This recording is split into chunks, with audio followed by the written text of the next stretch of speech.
We're all taught that debt is a bad thing, right? A sign of struggle.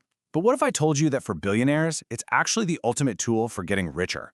Today, we're going to pull back the curtain on how the super wealthy use loans, not because they have to, but to literally build empires, all while paying way less in taxes. All right, I want you to just imagine this for a second. You wake up one morning and your bank account, well, it's so full it could practically bend the laws of physics. $1 billion, just sitting there, pure cash. I mean, with that kind of money, you can do anything, buy anything, go absolutely anywhere you want. So, here's the thing that sounds completely nuts, right? If you had that much money, why in the world would you ever borrow more?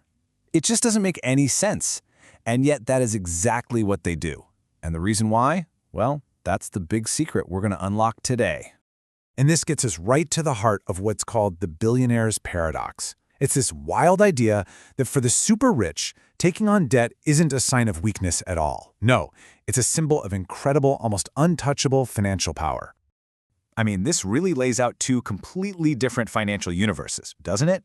For most of us, look, debt is about necessity. The car breaks down, you get a surprise medical bill, you borrow because you have to. But for a billionaire, it is the complete opposite. They borrow out of opportunity. For them, debt isn't a burden to escape. It's a weapon to be wielded.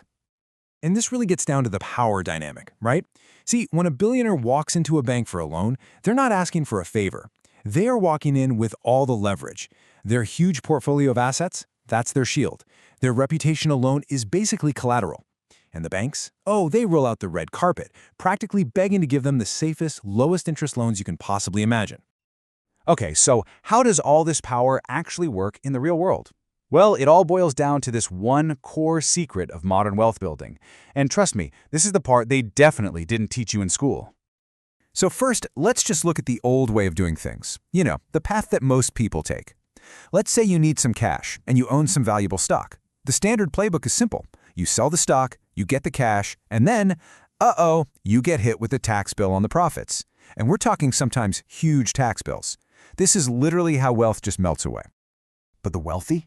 They play a totally different game. Their entire strategy can be summed up in just 3 little words. And look, this isn't just some catchy phrase. This is the absolute foundational rule for protecting and growing wealth for generations. So what does that actually mean in practice?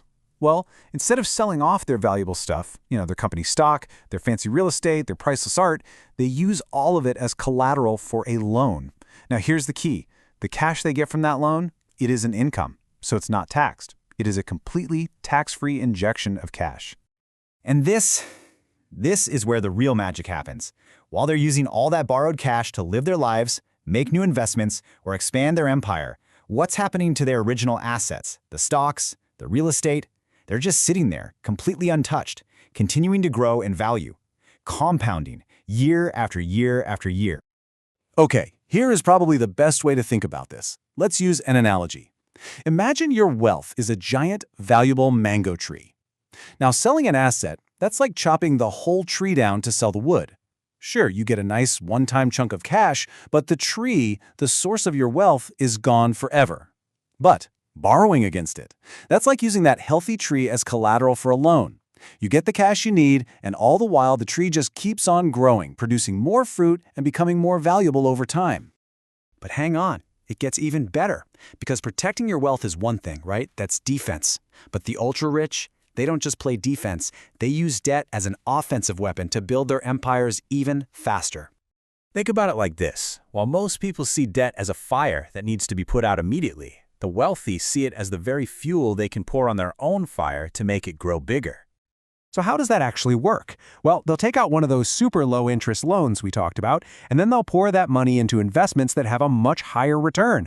Simple, right? They'll use debt to buy things that actually make them money, like apartment buildings or other businesses that generate more cash than what the loan costs them each month. This makes them incredibly nimble, super liquid, able to pounce on an opportunity the second it appears, while everyone else is still trying to scrape the cash together.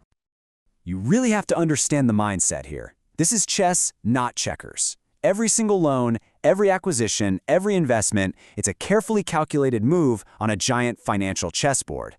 It's a game of pure strategy, not just piling up cash. Now, I know what you might be thinking.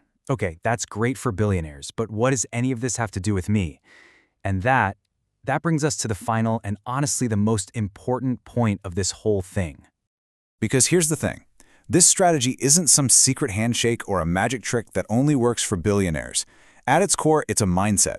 It's a totally different way of thinking about the relationship between your assets, your cash, and your debt. And really, anyone can start to adopt this way of thinking. It doesn't start with borrowing billions of dollars. It starts with a simple shift. It starts by focusing on building a small asset first. I don't care if it's a few stocks, a tiny side hustle, or a small piece of property. And then learning how to make that asset work for you instead of just cashing it out at the first opportunity. So the big takeaway here is really this. Don't fear debt. Master it. The goal isn't to run away from it your whole life. The goal is to understand it so well that you can turn the tables and make it work for you instead of the other way around. When you think this way, it completely redefines what wealth even is. It's not just some static numbers sitting in a bank account. It's a dynamic force. It's about how intelligently your money moves and multiplies, often behind the scenes, allowing you to build your own version of an empire. So I'll leave you with this question. If wealth isn't just about what you have, but about how it moves, what's your next move?